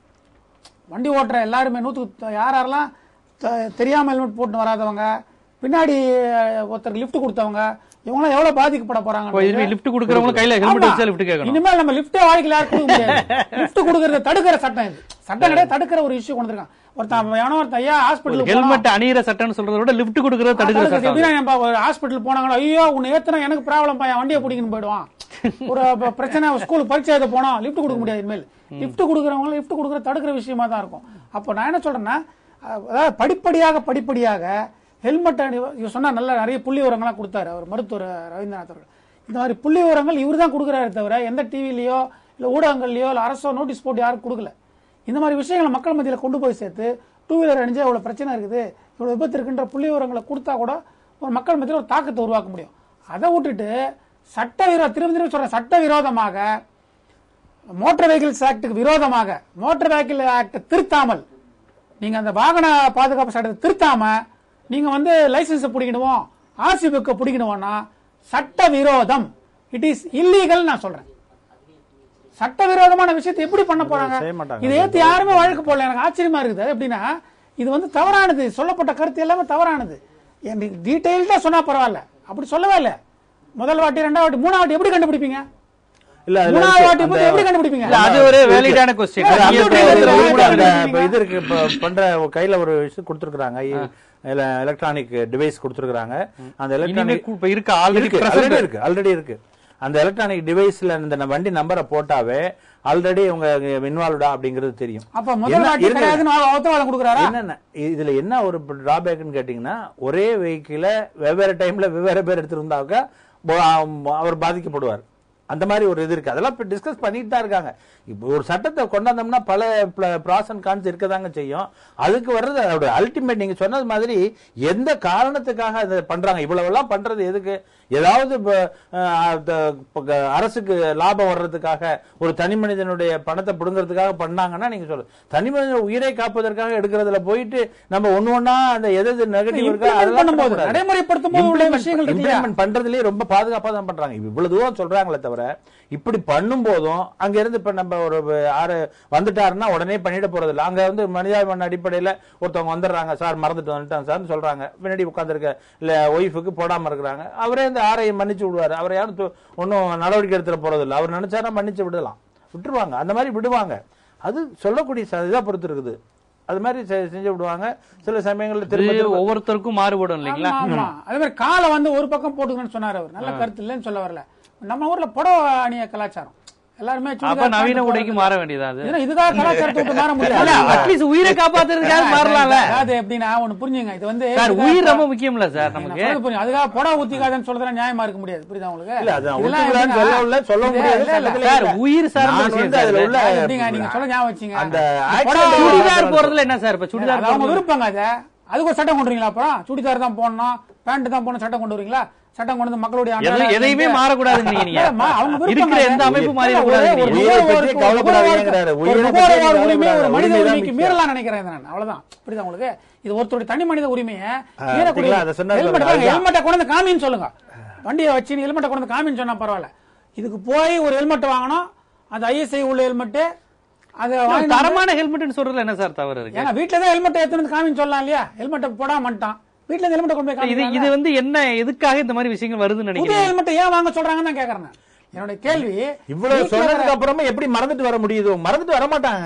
இவ்வளவு சொன்னதுக்கு அப்புறம் டேட்டா கொடுத்தாச்சு, எல்லாரும் போட்டுட்டு போறாங்க. அப்படி இருக்கும்போது வெளில கிளம்பும் போதாச்சும் ஆக ஒருத்தர் தலையில ஹெல்மெட் போட்டிருக்காங்கன்னு எடுத்துருவாங்க. அதெல்லாம் யாரும் மறந்துட்டு வர மாட்டாங்க. நீங்க இந்த சட்டத்தை கடுமையாக்குனீங்கன்னா நிச்சயமா மறந்து வந்துட்டாங்கன்னா வண்டி டெலிவரி எடுக்க வரும்போது ஹெல்மெட் எல்லாம் கூட இருக்கலாம்.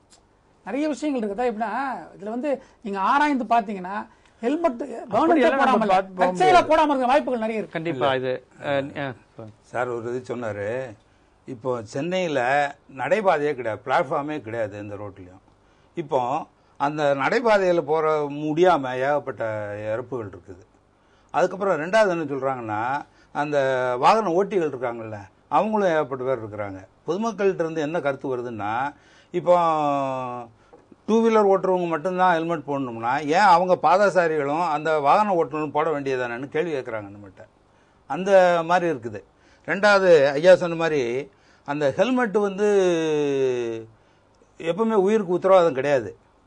பெரிய ஒரு 20 டன் வாகனம்லாம் வந்து நம்ம மேலே மோதிச்சுன்னா சாவு தான். அதே போல் கேடர் மேலேருந்து விழுந்துச்சுன்னா சாவு தான். அதனால் ஹெல்மெட்டு அணிவது என்பது உயிருக்கு உத்தரவாதம் கிடையாது. ஆனால் என்னன்னு சொன்னால் நமக்கு வந்து ஒரு சின்ன சின்ன விபத்துங்கள்லேருந்து ஒரு பாதுகாப்பு, அது எல்லாருக்கும் நடக்கிறது தான். இப்போ உதாரணமாக அந்த வாகனத்தில் போகிறவங்களுக்கு மட்டும் இல்லை, இது என்னென்னா இவர் டாக்டருக்கு தெரியும், நியூரோ சர்ஜன் ராமூர்த்தி ஒரு தடவை பேசும்போது சொன்னார் அவர். அதாவது விபத்துகளில் கையிலையோ கால்லையோ இது பண்ணியாச்சுன்னா அந்த காலுக்கு கூட வேறு காலை போட்டு மரக்கால் போட்டுக்கலாம். அதே போல் ஒவ்வொரு பார்ட்டையும் ரீப்ளேஸ் பண்ணலாம். ஆனால் பிரெயினில் ஒரு சின்ன டிஷ்யூ வந்து அது செயல்படாமல் போயிடுச்சுன்னா அதை இது பண்ண முடியாதான். அதனால தான் மூளைக்கு முக்கியத்துவம் கொடுக்குறாங்க. அதனால தான் அது வந்து தலை கவசம் போட சொல்கிறாங்க. அது ஒன்று தான் மூளைக்கு பாதுகாப்பு. ஏன்னா இப்போ சமயத்தில் அந்த விபத்து மட்டும் கிடையாது, விபத்து இல்லாமல் மற்ற காரணங்கள்லாம் மூளையில் வந்து செயலற்று போகுது. உதாரணமாக இப்போ நீங்கள் அந்த அருணா ஷன்பக்குன்னு ஒரு நர்ஸு இதை படிச்சிருப்பீங்க. பாலியல் வன்முறையில் அவங்க இது பெற்றதுனால கிட்டத்தட்ட 42 ஆண்டு மூளை பாதிச்சு 42 ஆண்டுகள் வெஜிடேட்டிவ் ஸ்டேட்டில் ஆஸ்பத்திரியிலே இருந்திருக்கிறாங்க. 42 ஆண்டுகள் ஆஸ்பத்திரி தான் அதை கவனிச்சுட்டு இருந்திருக்குது. அங்கே வந்து கருணை கொலை கிடையாது இந்தியாவில்.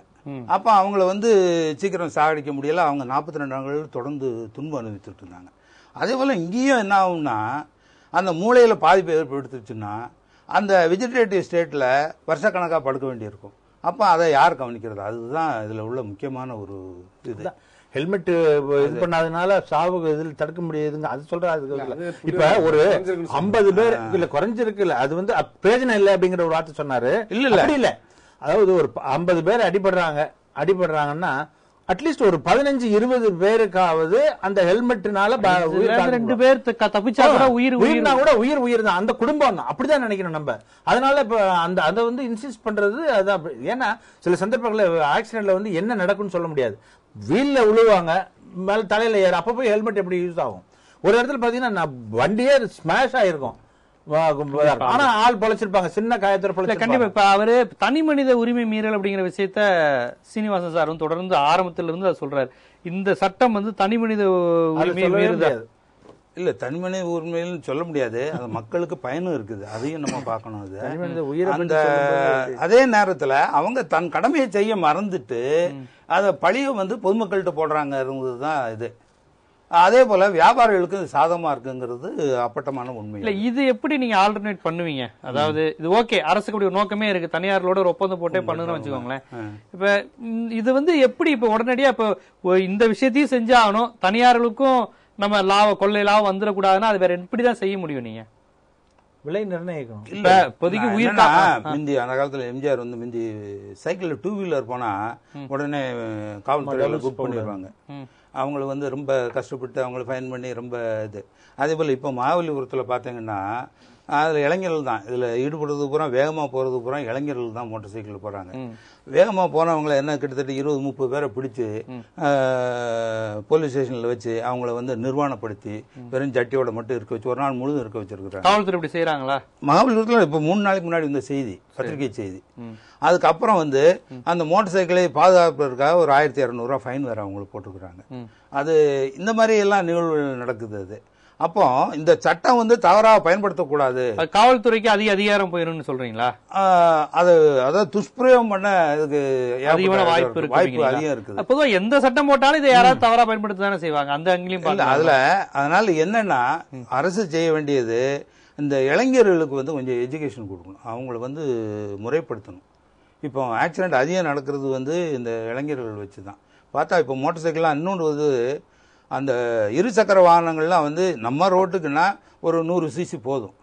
கிட்டத்தட்ட இப்போ 1 லட்சம் 1.5 லட்சம் ரூபாய்க்கெல்லாம் மோட்டர் சைக்கிள் வாங்கி இளைஞர்கள் ஓட்டுறாங்க. அந்த பீச்சில், மெரினா பீச்சில் எவ்வளவு ரேஸ் நடந்து எத்தனை உயிர்கள் பலியாயிருக்குன்னு நமக்கு தெரியும். அதனால மெயினாக வந்து நமக்கு வந்து டார்கெட் வந்து இளைஞர்கள் தான். அவங்கள எஜுகேட் பண்ணி அந்த சாலை விதிகளை கடைபிடிக்க சொன்னாலே போதும், ஏகப்பட்ட விபத்துக்கள் குறைந்து விடும். டாக்டர், இது எப்படி பாக்குறீங்க? அவர் சொன்னது வேறு விதமான சட்ட விதிகளை உள்ள பல்வேறு பிரச்சனைகள் எனக்கு இருக்குன்னு அவர் சொல்றாரு. இவர் சொல்ற மாதிரி இது காவல்துறைக்கு வேறு விதமா அவங்க கையில ஒரு அதிகாரம் போன்றது, மக்கள்கிட்ட அதிகமா இன்டர்வெட் பண்றதுக்கான வாய்ப்பு அதில் அதிகம் இருக்கு, மிஸ்யூஸ் பண்றதுக்கான வாய்ப்பு, வேற விதமான அதிகாரத்தை இன்னும் கொஞ்சம் கூட்டிக்க வாய்ப்பு இருக்கு அப்படிங்கிற மாதிரி மனித உரிமை ஆர்வலர் சொல்றாரு. இந்த விஷயத்தை நீங்க எப்படி பாக்குறீங்க? அதாவது சட்டத்துக்கு புறம்பாக முரணாக எதையும் செய்யக்கூடாது, அதை அவர் சொல்றாரு. அந்த மாதிரி இருந்தால் அது வந்து எதிர்காலத்தில் அந்த மாதிரி இருந்தாக்கா அதை எடுத்து போராடணும், வழக்கு தொடரணும், வழக்கம் தொடரணும். அதில் வந்து எங்களை போன்றவங்க நிச்சயமாக செயல்படுவோம். அதுக்கடுத்து வந்து இது தனிப்பட்ட நபருடைய உரிமை அப்படின்னு பார்க்க முடியாது. அது ஏற்கனவே அவர் சார் நம்ம தெளிவாக பதில் சொல்லியிருக்காரு. ஏன்னா இது வந்து நாட்டுக்கு உரிமை அடுத்தவனையும் சேர்த்து பாதிக்குது. விபத்துல உள்ளவங்களையும் பாதிக்குது, குடும்பத்தை பாதிக்குது. இன்னும் சொல்ல போனா அரசுக்கு தேவையில்லாத செலவினம் வருது. இப்ப மருத்துவமனையில போய் 15 நாள் இருக்காருன்னு வச்சுங்க, யாரு? அரசாங்கம் தானே செலவு பண்றது. அப்ப மக்களுடைய வரி பணம் தானே. ஒரு தலையில வந்து மூளையில அடிபட்டு போயிருந்தாரோ 10 நாள் இருந்தாருனாக்க தனியார் மருத்துவமனை 10 லட்சம் ஆகும், அரசு மருத்துவமனை இலவசமா செய்ய போறாங்க. அப்ப அதுமே அரசு ஒரு செலவு தானே, அது பொதுமக்களுடைய வரி பணம் தானே, இந்த சமூகத்தோட பணம் தானே. அப்ப தனிப்பட்ட உரிமைங்கிறது சமூகத்துக்கு பாதிப்பு ஏற்படுத்தக்கூடாது. நிச்சயமா இவ்வளவு விபத்துகள் நடக்குதுன்னு சொன்னா அது அரசுக்கு கெட்ட பேர் தானே. இப்ப எல்லா மத்த மாநிலங்களோட கம்பேர் பண்ணும்போது தமிழ்நாட்டுக்கு மட்டும் ஆக்சிடென்ட் நிறைய ஆகுது. அப்ப இவங்க வந்து சரியா இது பண்ணல, என்ஃபோர்ஸ் பண்ணலன்னு. நம்ம வந்து டிராபிக் என்ஃபோர்ஸ்மெண்ட் பண்ணோம்னாவே ஆக்சிடென்ட் குறையுது. நம்ம பார்த்தோம் 2002ல டிராபிக் என்ஃபோர்ஸ்மெண்ட் ரொம்ப ஸ்ட்ரிக்டா பண்ணோம் சிட்டில, 200 ஃபேட்டல் ஆக்சிடென்ட் குறைஞ்சிச்சு. ஆனா அப்ப என்ன ஆச்சுன்னா பப்ளிக் ரொம்ப பேச ஆரம்பிச்சிட்டாங்க, போலீஸ் வந்து இது பண்றாங்க, கவர்மெண்ட் காசு வாங்குறதுக்காக. ஆனா இந்த மாதிரியான சூழல்ல காவல்துறையினரும் அப்படி நடந்துக்கிறாங்கிறது உண்மையா இல்லையா? அது எங்க சட்டத்தை அமுல்படுத்துற எல்லா இடத்துலயும் கரப்ஷன் இருக்கதான் செய்யும். அதுக்கு நீங்க பாத்தீங்கன்னாக்கா ஒருத்தர் சொல்ல முடியாது ரெஸ்பான்சிபிலிட்டி. நீங்க 500 ரூபாய் நீங்க ஃபைன் கட்டுங்கன்னா 100 ரூபாயை கொடுத்துட்டு போனா போதும், ஒரு 50 ரூபாயை கொடுத்துட்டு போனா போதும்னு டெம்ப் பண்றது யாரு? பப்ளிக் தான். ஏன் நீங்க சரி நானே பாத்திருக்கேன். இப்ப சில சந்தர்ப்பங்கள்ல நாங்கெல்லாம் இந்த சார் சொன்னார் பாருங்க, டபுள்ஸ் போனாக்கா கேஸ் போடணும். நான் டபுள்ஸ் போனாக்கா நம்ம கேஸ் போட்டோம்னா அவன் வாழ்க்கை பாதிக்குன்ட்டு சைக்கிள்ல காத்த பிடிங்கி விட்டுருவோம். நாங்கெல்லாம் சப் இன்ஸ்பெக்டர் இருக்கும்போது செஞ்சிருக்கிறோம். காத்த பிடிங்கி விட்டு தள்ளிட்டு போடணும். ஏன்னா டபுள் அவன் என்ன கேட்பான், கம்யூனிஸ்ட்காரங்க என்ன கேட்பாங்க தெரியுங்களா? ஏன் காத்த பிடுங்குறீங்க, உங்களை யார் என்ன ஒரு சொல்லி கேஸ் போட்டுங்க, ஏன் சைல் கேட்டிருக்காங்க என்ன, நான் சரின்னு சொல்லி போட்டு கேஸை போட்டோம்னா, கேஸ் போட்டோம்னா என்ன ஆகும், இதுக்கு வரணும், ஒரு நாள் வேலையை விட்டுட்டு கோர்ட்டுக்கு வந்து ஃபைன் கட்டணும். இது வந்து காத்த பிடிக்கிட்டுனா கொஞ்சம் தூரம் போவாங்க, ஒரு அப்பெல்லாம் அரைனா தான் வால் டியூப் வாங்கி போட்டுட்டு காத்தடிச்சுட்டு போயிடுவாங்க. அதுக்காக மனிதாபிமானத்தில் நம்ம இதை செஞ்சோம்னா இப்படி பேசுறவங்களும் இருக்கிறாங்க. அதுக்கு தான் நான் சொல்றேன். இப்ப இப்ப அந்த கேள்விதான் அவர் கேட்கிறாரு. நீ வந்து ஃபைனை போட்டா என்ன பண்ணுவோம், 100 ரூபாய் 50 ரூபாய் கொடுத்துட்டு போயிட்டு அங்க போய் பேசாம போயிடுவாங்க. இப்ப நீங்க ஹெல்மெட் ஒண்ணு வாங்கி தான் ஆகணும்னு சொன்னா ஹெல்மெட்டை வாங்கிடுவீங்க, வாங்கினா அதை சும்மா வச்சுட்டு போக மனசு வராது, தள்ள வச்சுட்டு தான் போவீங்க. இந்த மாதிரி ஒரு நல்ல எண்ணத்துல ஏற்படுற சட்டத்தை போய் நம்ம குறை சொல்லிக்கிட்டே இருக்க கூடாது. இன்னொரு புள்ளிவரத்தை சொல்லி நான் தீர்வுன்னு சொல்ல நினைக்கிறேன். இப்ப வந்து பாத்தீங்கன்னாக்க டிரைவருடைய ஃபால்ட்னால கூடிய விபத்து, அவருடைய அலட்சியத்தினால, டிரைவருடைய அலட்சியம், கவனக்குறைவு, இல்லைன்னா பயிற்சி இல்லாத ஓட்டுறது, இது மிகப்பெரிய பாதிப்பு உருவாக்குது. இப்ப பாத்தீங்கன்னா டிரைவருடைய ஃபால்ட்னால நடந்த விபத்து இறப்பு பாத்தீங்கன்னாக்க மொத்த விபத்து 15,563. அதுல டிரைவருடைய ஃபால்ட்னால நடந்த விபத்து இறப்பு பாத்தீங்கன்னாக்க 14,795. அதே மாதிரி மொத்த விபத்து வந்து அதாவது இறப்பு எல்லாம் சேர்த்து மொத்த விபத்து வந்து 66,238. அது டிரைவர் வரக்கூடிய ஃபால்ட்னால அந்த விபத்துன்னு பாக்குறப்ப 63,658. அப்ப இந்த 2 புள்ளிவரம் எதை காமிக்குதுனாக்க டிரைவர்கிட்ட ஏராளமான பிரச்சனை இருக்கு. அப்ப டிரைவர்களுடைய கண் பார்வை குறைவா இருக்கிறது, காது கேட்காம இருக்கிறது, உடல்நல குறைவா இருக்கிறது, பல்வேறு உடல்நல குறைவோட ஓட்டுறது, நீண்ட தூரம் ஓட்டிட்டு போறது, போதையில ஓட்டுறது, டிஸ்ட்ராக்ஷனோட ஓட்டுறது, ஏதாச்சும் கவனக்குறைவா வேற பக்கம் திரும்பிட்டு ஓட்டுறது, தனிநபர் பிரச்சனை நிறைய இருக்கு. நிச்சயமாக அதுல வந்து அந்த டிரைவர் சார்ந்த பிரச்சனை தான் பெரும்பான்மையான பிரச்சனையா இருக்கிறது. அப்ப அந்த மாதிரி இருக்கிறப்ப நம்ம வந்து டிரைவர்களை ஒழுங்காக பயிற்றுவிப்பது, அவங்க உடல்நிலை பரிசோதிப்பது, கண் பரிசோதனை செய்வது, இந்த மாதிரி எல்லா விஷயங்களையும் கவனம் செலுத்த வேண்டியிருக்கு. அதே மாதிரி சாலை ஓரங்களை பார்த்தீங்கன்னா மிகப்பெரிய அளவுக்கு ஆபாச போஸ்ட்லாம் வச்சிருப்பாங்க. டிரைவர் ரோட பார்த்துட்டு ஓட்டுறப்போ அதை பார்த்து ஓட்டிட்டு போவாரு. அப்ப இந்த மாதிரி டிஸ்ட்ராக்ஷன் நிறைய நடக்குது. அப்ப இதனாலதான் விபத்து வந்து பெரும்பான்மையான விபத்து அப்படிதான் நடந்துட்டு இருக்கு. அப்ப இப்ப சமயத்துல ஒரு தொலைக்காட்சியில கூட காமிச்சாங்க, பைலட்ஸ், இந்தியன் பைலட்ஸ் வந்து ட்ரெயினியே முழுமையா எடுக்கிறது இல்லை. அதாவது குறைந்தபட்சம் பல நாடுகள்லாம் பாத்தீங்கன்னாக்க 200 மணி நேரம் 300 மணி நேரம் ஓட்டி நல்ல துணை பைலட்டா இருந்து பயிற்சி பெற்று வரதான் தனியா விடுறாங்க. ஆனா இங்க வந்து போலீஸ் சர்டிபிகேட் வாங்கிட்டு வெறும் 20 மணி நேரம் 30 மணி நேரம் கூட ஓட்டாம பைலட் ஆகிறாங்கன்னு சொல்லிட்டு காமிக்கிறாங்க. அப்ப எப்படிப்பட்ட மிக மோசமான ஒரு போக்கு இருக்கு பாருங்க. அதே பைலட்ஸே பாத்தீங்கன்னாக்க உங்களுக்கு வந்து ஆல்கஹாலோட சாப்பிட்டு ஓட்டுறதெல்லாம் பாக்குறோம், அது செய்தியெல்லாம் வந்திருக்கு. அதுக்கு அவங்களுக்கு டெஸ்ட் பண்ணி பல பேர் பிடிச்சிருக்காங்க. அதே போல இவர் பம்மல் சீனிவாசன் சொல்ல தெளிவா சொன்னாரு, எல்லா செக் போஸ்ட்லயும் பாத்தீங்கன்னா நிச்சயமாக மது அருந்திருக்கிறார் என்பதை கண்டுபிடிப்பதற்கான அந்த கருவியில வைக்கணும், அதன் மூலமா டெஸ்ட் பண்ணணும். இதெல்லாம் செஞ்சா பெரும்பாலும் விபத்துகள் வந்து குறைக்க முடியும். அதையெல்லாம் விட்டுட்டு வெறும் ஹெல்மெட் ஹெல்மெட் சொல்லிட்டு இருக்கிறதுல அர்த்தம் இல்ல. அதே சமயத்தில் ஹெல்மெட் அவசியம், ஹெல்மெட் வந்து போடுவது சட்ட ரீதியா அமல்படுத்த வேண்டும், அதுல மாற்று கருத்தே கிடையாது. ஆனா அது மட்டுமே தான் பிரச்சனை அப்படிங்கிறது பார்க்க கூடாது. அரசு தரப்புல இருக்கிற பல்வேறு பிரச்சனைகளையும் செய்யணும். நீங்க நிச்சயமாக சாலை பிரச்சனை மிகப்பெரிய பிரச்சனை, அதாவது குண்டு குழிமா இருக்கிறது, மிக மோசமான சாலைகள்லாம் மிகப்பெரிய விபத்துக்கு காரணமா இருக்கு. அப்ப அதெல்லாம் வந்து அரசு கவனிக்கணும். அப்ப அரசாங்கம் தான் சைட்ல உள்ள எல்லா விதமான பிரச்சனையும் விட்டுட்டு திசைப்புற நோக்கத்தோட வந்து இந்த ஹெல்மெட்டை மட்டுமே வலியுறுத்துவது ஏற்புடையது அல்ல. ஆனா ஹெல்மெட் வேணும், அது சட்டம் வேணும், அது அமல்படுத்தணும். உங்களுக்கு நிறைய கருத்து சுருக்கமா? அதான் அரசு வந்து அதனுடைய கடமையை செய்யணும். நம்மளும் வந்து ஹெல்மெட் போட்டு போறது நமக்கு நல்லது, நம்ம குடும்பத்துக்கு நல்லது. அதுதான் கண்டிப்பா அந்த உணர்வு ஒவ்வொரு தனி மனிதனுக்கும் வேணும் அப்படிங்கிறது. சார் உங்களோட நிறைய கருத்து? சென்னையில பாத்தீங்கன்னா 40 கிலோமீட்டருக்கு மேல 2 வீலர் வந்து ஓட்டக்கூடாது ஸ்பீடு. ஆனா 40 கிலோமீட்டருக்கு மேலதான் எல்லாரும் ஓட்டுறாங்க. எத்தனை பேர் மேல கேஸ் போட்டிருக்காங்க? போட்டது கிடையாது. ஏன் போட மாட்டாங்கன்னா, முன்னாடி எல்லாம் டிவி 50cc வண்டி தான் இருக்கும். இப்போ வண்டி பாட்டு இன்ட்ரோடியூஸ் பண்ணே இருக்கான், 100, 150, 175, 350 cc ஸ்பீடு வண்டி இன்ட்ரோடியூஸ் பண்றாங்க. அப்போ அந்த வண்டியை வந்து விற்கிறதுக்கு அனுமதிக்கிறோம், அந்த வண்டியை வாங்குறாங்க, ஸ்பீடா ஓட்டுறதுக்கு அனுமதிக்கிறோம். அப்ப என்ன பண்ணனா 40 கிலோமீட்டருக்கு மேல ஓட்டினா ஃபைன் போடுறோன்ற சட்டம் இருக்கும்போது அந்த சட்டத்தை கடுமையா பயன்படுத்தி முன்னெல்லாம் ஒரு மிஷின் தூரத்தை வச்சுன்னு பார்ப்பாங்க, ஸ்பீடு இருந்தா பிடிப்பாங்க. அதெல்லாம் இப்ப பிடிக்கிறதே கிடையாது. அந்த மாதிரி பிடிச்சி அந்த ஸ்பீடா ஓட்டுறவன் தடுத்தன்னு வச்சுங்க, இது பண்ணலாம். ஒன்னே ஒண்ணுதான் என்னுடைய வேண்டுகோள், இந்த 1ஆம் தேதிக்கு மேல யாராவது உங்க லைசன்ஸை கேட்டாலோ ஆர்சி புக்கை கேட்டாலோ கொடுக்காதீங்க. 100 ரூபாய் ஃபைன் தான் போட முடியும். அதுதான் மோட்டார் வெஹிக்கிள் ஆக்ட்ல இருக்கு. இந்த சட்டத்தை தான் அமல்படுத்தணும்னு வேண்டுகோள் விடுக்கிறேன். கண்டிப்பா நீங்க அரசு ஒண்ணு சொல்லுது, நீங்க வந்து மக்களுக்கு இன்னொரு அறிவிப்பு சொல்லிட்டீங்க, நீங்க இப்படி இருந்துக்கோங்க அப்படின்ட்டீங்க.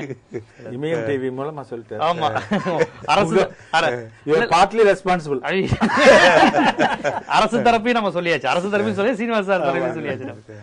இன்றைய விவாத அரங்கம் நிகழ்ச்சியில் இந்த தலைக்கவசம் அவசியம் என்பது குறித்து இப்பொழுது தமிழக அரசு செய்திருப்பது, இதில் தனிநபர் பங்கு என்னவாக இருக்கிறது, தலைக்கவசம் மட்டுமே விபத்தை தடுக்க முடியுமா என்பதெல்லாம் குறித்து, அதற்கு பின்னால் உள்ள அரசியல், தனிமனித ஒழுங்கினங்கள் உட்பட பல்வேறு விஷயங்கள் இதில் என்னென்ன பங்கு வகிக்கிறது என்பது குறித்து மிக விரிவாகவே இங்கு வந்திருந்த அரசியல் பார்வையாளர்கள், ஆளுமைகள், சமூக சிந்தனையாளர்கள் என அனைவரும் இங்கு நமது விவாத அரங்கில் பங்கு கொண்டு பல்வேறு கருத்துக்களை பதிவு செய்தனர் என்றே நாம் சொல்ல வேண்டும். இந்த விவாத அரங்கில் கலந்து கொண்டு தன்னுடைய கருத்தை பதிவு செய்த மனிதர் அமைப்பின் சார்பில் வந்திருந்த சங்கரலிங்கம் அவர்களுக்கும், காவல்துறை முன்னாள் அதிகாரி கருணாநிதி அவர்களுக்கும், இந்திய கம்யூனிஸ்ட் கட்சியை சேர்ந்தவரும் டாக்டருமாக இருக்கக்கூடிய டாக்டர் ரவீந்திரநாத் அவர்களுக்கும், சமூக ஆர்வலர் சீனிவாசன் அவர்களுக்கும் எங்களுடைய விவாத அரங்கம் நன்றியை தெரிவித்துக் கொள்கிறது. மீண்டும் விவாத அரங்கம் நிகழ்ச்சியில் சந்திக்கும் வரை உங்களிடமிருந்து விடைபெறுவது ஜீவசகாப்தன்.